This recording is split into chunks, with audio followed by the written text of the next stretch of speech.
Everyone in the room froze. The billionaire's hand hovered above the contract, the golden pen trembling between his fingers, when a firm voice cut through the music and laughter. "Don't sign that." The words came not from an advisor, not from a lawyer, not from a shareholder, but from a waitress carrying a silver tray. Guests stopped mid-sentence. Forks clinked against plates, and heads swiveled toward the young black woman in a crisp uniform who dared to interrupt the most powerful man in the room. The pen paused. The silence thickened. Marcus Hale, the billionaire whose name commanded entire markets, looked up from the papers and fixed his piercing eyes on her. She had just done the unthinkable. Her name was Tasha Brown, 26, tired feet in black flats, hair tied neatly back, but eyes sharp as glass. For hours she had circled this grand ballroom, serving champagne to people who barely noticed her existence. Yet in those endless hours of moving between tables, she noticed details others never did. Details in body language. Details in conversations. And tonight, details on a contract she had no business seeing but couldn't ignore. Marcus Hale had built empires from nothing. He had turned crumbling factories into global powerhouses. He had been celebrated as a genius of strategy. But the man standing next to him at that table, Victor Sterling, had been waiting for this moment to strike. Sleek smile, silver cufflinks, charm like poison honey. Victor had handed over a contract that promised partnership, but carried hidden claws sharp enough to strip Marcus of everything. And Tasha, while bending to clear empty glasses, had glimpsed those claws in the fine print. Her voice still hung in the air. She swallowed, her throat dry, but she didn't retreat. "Don't sign it," she repeated, softer this time, but no less firm. Murmurs swept across the crowd. Who was she to interfere? Guests shifted uncomfortably. Some smirked, expecting security to drag her out. Victor's lips curled in a mocking grin, his voice dripping with disdain. "She's just a waitress. Are you really going to let the hired help interrupt business worth billions?" Laughter bubbled at the edges of the room, nervous and cruel. But Marcus didn't laugh. He didn't call for guards. He leaned back, studying her with curiosity. "What did you say?" he asked, calm but commanding. Tasha's heart hammered in her chest. She could lose her job in seconds. She could be humiliated in front of everyone. Yet something inside her, maybe stubborn pride, maybe the memory of her unfinished law school textbooks, pushed her forward.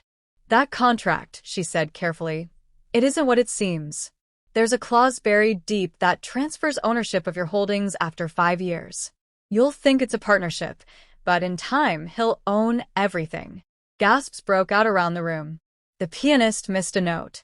Even the chandeliers seemed to flicker at her words. Victor's face darkened.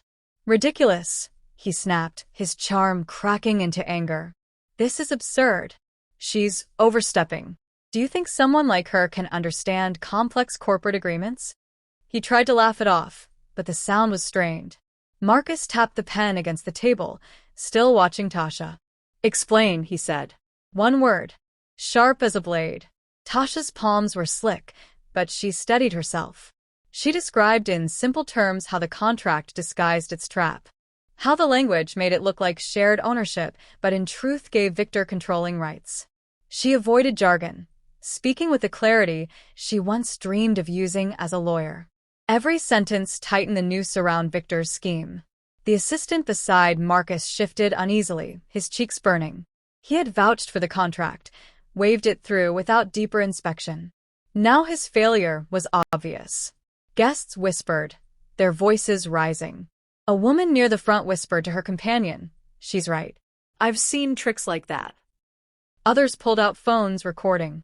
Victor's forehead glistened with sweat as he barked, "This is outrageous. She's just a girl in an apron trying to look clever." He tried to grab the contract back, but Marcus's hand came down on the papers like iron. His eyes, cold and precise, turned on Victor. "So," Marcus said slowly, "she's right, isn't she?" Victor stammered, searching for words that would not come. His silence was more damning than confession.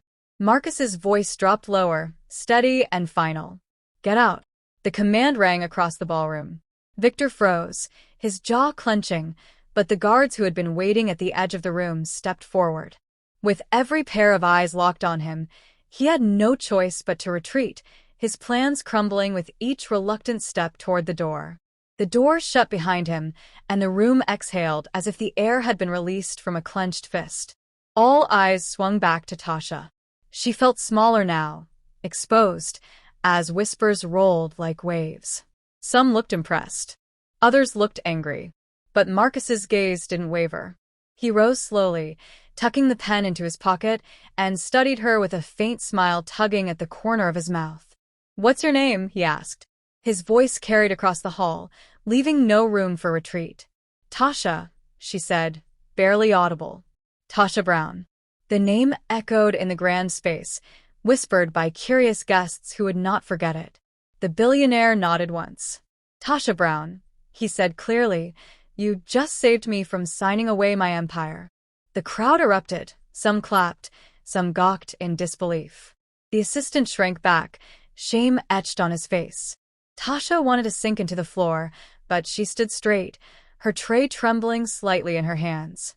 Marcus stepped closer, his tone lower now, private yet carrying weight. "Meet me tomorrow," he said, privately. A ripple ran through the audience. What did he mean? Was he furious? Grateful? Planning to reward her or punish her?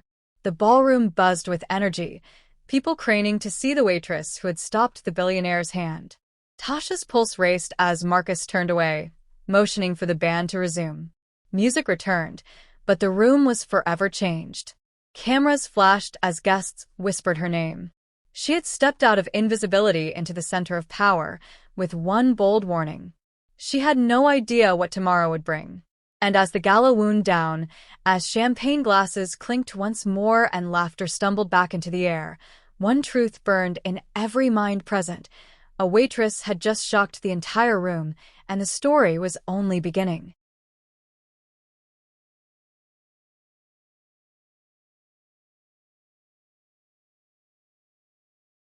The story of a billionaire nearly tricked into losing everything was no longer contained within the walls of a glittering ballroom.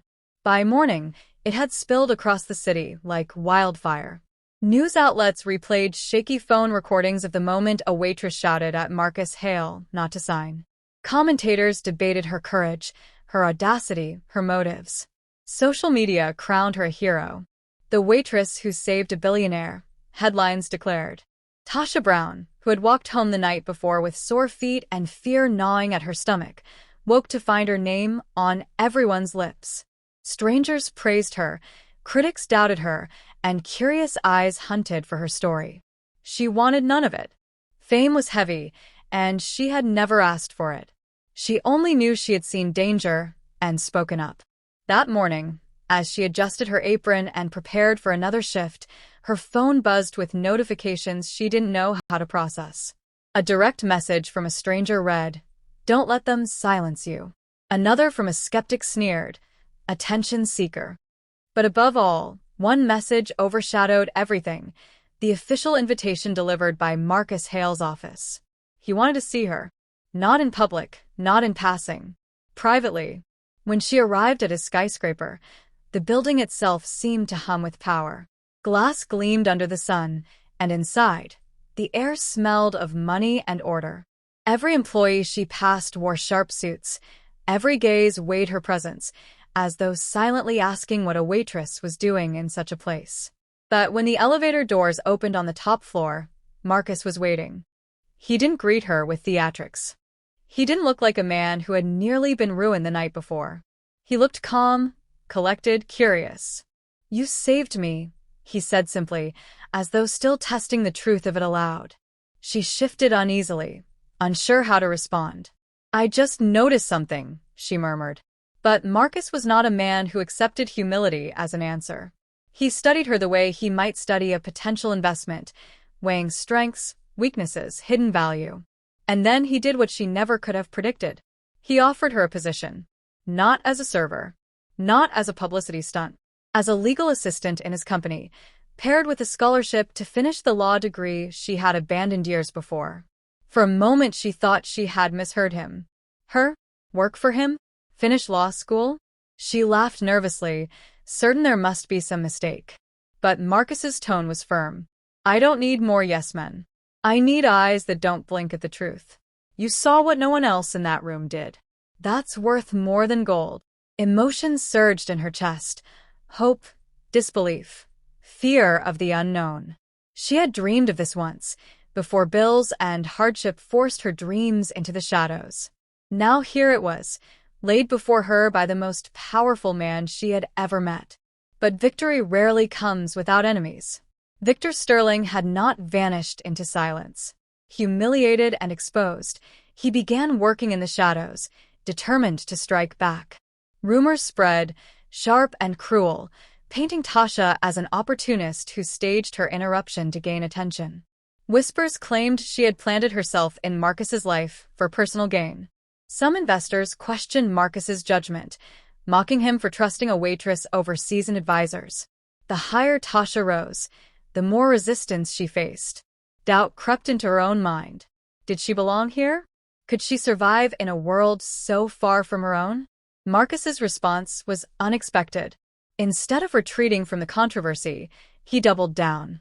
In interviews, he credited her openly. Without Tasha Brown, I'd have lost everything. I trust her judgment. His words turned the tide. Supporters rallied, calling her an inspiration. Yet the spotlight only made her feel more out of place. In the gleaming offices of Hale Enterprises, surrounded by lawyers in tailored suits, she still felt the weight of her old uniform pressing against her skin. She reminded herself again and again, she was here to learn, not to fit in. Days turned into weeks, and Tasha proved her worth beyond the gala incident. She uncovered inconsistencies in contracts others skimmed over, asked questions no one else dared to ask.